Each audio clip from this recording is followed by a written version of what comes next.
सुप्रभात बच्चों। आज हम एक नई कहानी का अध्ययन करेंगे, एक नए पाठ की ओर चलेंगे और उस पाठ का नाम है दीपावली। मुझे बताइए बच्चों कि त्योहार किसे नहीं पसंद है। त्योहार हर एक को पसंद है, जैसे कि छोटों से लेकर बड़ों तक त्योहारों के लिए बहुत ही उत्सुक रहते हैं। भारत त्योहारों का देश है, यह भी माना जाता है। भारत में हर एक तरह के अलग अलग भाषा बोलने वाले, अलग अलग संस्कृति के, अलग अलग वेश पहनने वाले लोग इस भारत देश में रहते हैं। उसी तरह उनके त्योहार भी अलग अलग है, उनके खान पान का प्रकार अलग अलग है।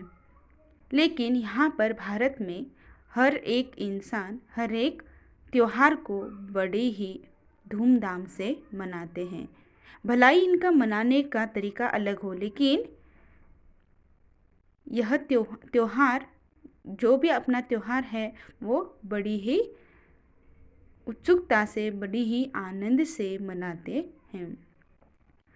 तो आज हम एक धार्मिक त्योहार दीपावली के बारे में अध्ययन करने जा रहे हैं। दीपावली में क्या क्या किया जाता है, कौन कौन सी तैयारियां की जाती हैं, किसकी पूजा की जाती है और क्या क्या बनवाया जाता है, ये सारी बातें हम इस दीपावली पाठ में देखेंगे।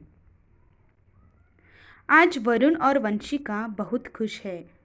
जैसे कि आप लोग कौन सा भी त्योहार आ रहा है तो आप उसके लिए कितने उत्सुक रहते हैं कि अगर 8 दिन के बाद त्योहार है तो आप 8 दिन के पहले से ही उस त्योहार का इंतज़ार करते हैं, बहुत ही उत्सुकता से इंतज़ार करते हैं। उस त्योहार के लिए बहुत बड़ी तैयारियां करते हैं, जैसे कि घर को सजाना, नए कपड़े खरीदना, मिठाइयाँ बनवाना। ठीक उसी तरह यहाँ पर वरुण और वंशिका भी बहुत खुश हैं। आज दीपावली का त्योहार है। सुबह से ही घर में काफ़ी चहल पहल है। चहल पहल यानी आवाज़ें, घर में बहुत ही गड़बड़ चल रही है। चहल पहल यानी आवाज़ें हो रही है। सब अपनी अपनी तैयारी में, अपने अपने कामों में व्यस्त आपको दिख रहे हैं। माँ ने बहुत सारी मिठाइयाँ बनवाई हैं। अब वरुण और वंशिका अपनी माँ और पिताजी के साथ मिलकर घर को सजा रहे हैं। माँ ने दीपावली त्योहार के लिए बहुत सारी मिठाइयाँ बनवाई हैं और वरुण और वंशिका जो भाई बहन हैं वो अपने माता पिता के साथ क्या कर रहे हैं, घर को सजाने के लिए उनकी मदद कर रहे हैं।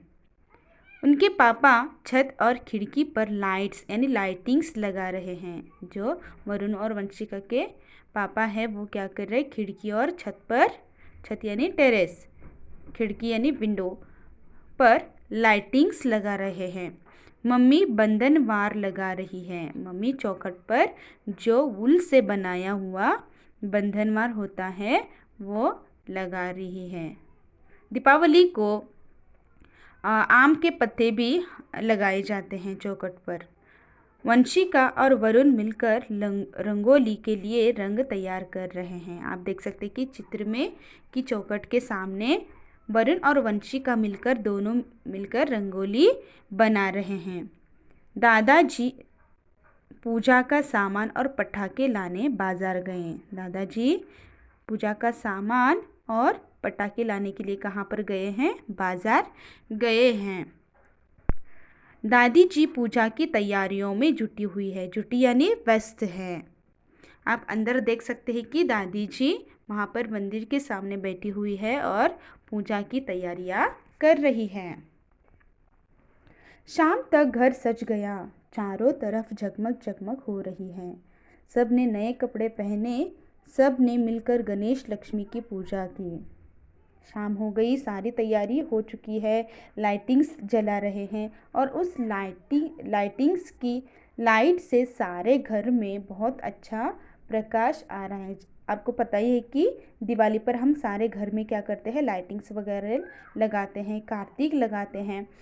और जब शाम को हम वो लाइटिंग जलाते हैं तो घर बहुत सुंदर दिखने लगता है। उसी तरह इनका भी घर बहुत ही लाइटिंग की वजह से जगमग जगमग दिख रहा है।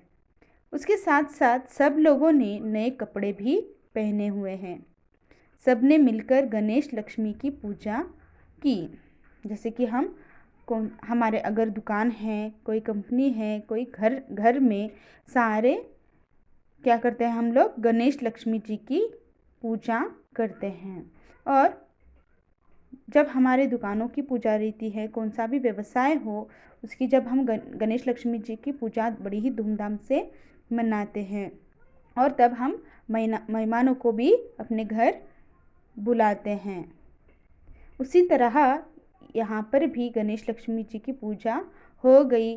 फल मिठाई आदि चढ़ाए गए। लक्ष्मी पूजा के लिए, प्रसाद के लिए उन्होंने फल और मिठाइयाँ भी रखी हुई हैं।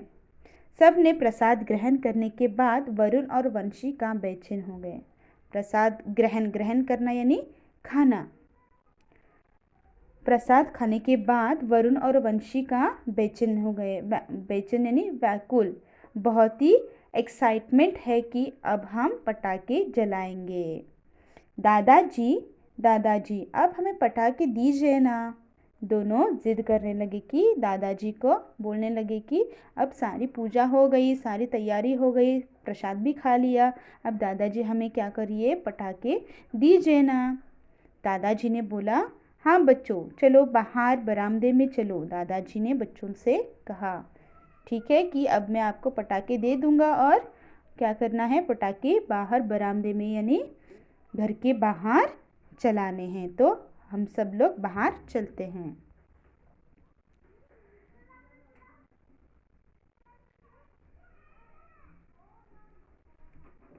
वरुण और वंशिका बरामदे में आकर उत्सुकता से दादाजी की झूले की तरफ देखने लगे। दादाजी जाकर झूले में बैठ गए और वरुण और वंशिका उनके ओर ध्यान से उनके झूले के ओर देख रहे हैं। क्यों देख रहे हैं? कि दादाजी उन्हें कुछ समझाने वाले हैं। दादाजी ने उन्हें पटाखे तो दे दिए, लेकिन उसके बाद वो क्या कर रहे हैं, कुछ उन्हें समझाना चाहते हैं। तो वरुण और वंशिका बरामदे में दादाजी के झूले के पास बैठकर उनकी ध्यान से बातें सुन रहे हैं। देखिए वो कौन सी बातें सुना रहे हैं। दादाजी ने कहना शुरू कर दिया, बच्चों देखो, पटाखे हमेशा बड़ों की निगरानी में चलाने चाहिए। निगरानी यानी मतलब ऑब्जर्वेशन, देख रेख में। ठीक है बच्चों देखो कि हमेशा क्या करना चाहिए, जब आप पटाखे चलाते हो तो पटाखे चलाना बहुत ही खतरनाक भी हो सकता है, हानिकारक हो सकता है। तो कभी भी आप अकेले पटाखे नहीं चलाने चाहिए। किसी बड़ों के साथ, चाहे अपने पापा के साथ, मम्मी के साथ, दादा के साथ, दादी के साथ या भाई बहन के साथ, कोई भी आपके घर में जो बड़ा है उनकी निगरानी में ही आपको पटाखे जलाने हैं। ध्वनि उत्पन्न करने वाले पटाखे नहीं चलाने चाहिए। ध्वनि यानी क्या? साउंड, आवाज़। ध्वनि यानी साउंड, आवाज़। यानी अगर हम ध्वनि यानी आवाज़ वाले पटाखे जलाते हैं तो जैसे कि आप बोलते हो साउंड पोल्यूशन, ध्वनि प्रदूषण उत्पन्न होता है। जैसे कि चिड़िया, बर्ड्स है, पक्षी है, प्राणी है, कोई हमारे घर में बुज़ुर्ग लोग रहते हैं, छोटे छोटे बच्चे, नन्हे नन्हे बच्चे रहते हैं, उनके ऊपर वो असर हो सकता है, उन्हें तकलीफ़ पहुंच सकती है। ठीक है, कोई पेशेंट रहता है, कोई बीमार रहता है, कोई बूढ़े बुज़ुर्ग रहते हैं, उनको आवाज़ से तकलीफ़ हो सकती है। इसीलिए हमें क्या करना चाहिए कि ध्वनि उत्पन्न होने वाले पटाखे नहीं चलाने चाहिए। पटाखे और खुद के बीच काफ़ी दूरी बनाकर रखनी चाहिए। दूरी यानी क्या? डिस्टेंस। जब हम पटाखे चलाएंगे तो हमारे बीच और पटाखों के बीच बहुत सारी दूरी बनाकर रखनी चाहिए। पटाखे चलाते हुए दादाजी ने कहा। ये सारी बातें दादाजी ने वंशिका और वरुण को समझाई कि किस तरह से पटाखे चलाने चाहिए और कौन से पटाखे चलाने चाहिए जो कि किसी को तकलीफ़ नहीं हो सकती और हमें भी अपना ख्याल रखते हुए, डिस्टेंस रखते हुए पटाखों को जलाना चाहिए। दीपावली का त्यौहार बुराई पर अच्छाई की जीत का प्रतीक होता है।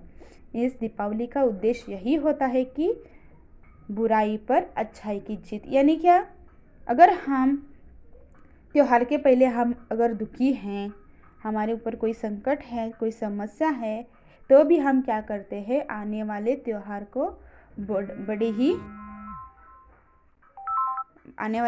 को हम क्या करते हैं, बड़े ही उत्सुकता से उसका इंतज़ार करते हैं और आनंद से मनाते हैं।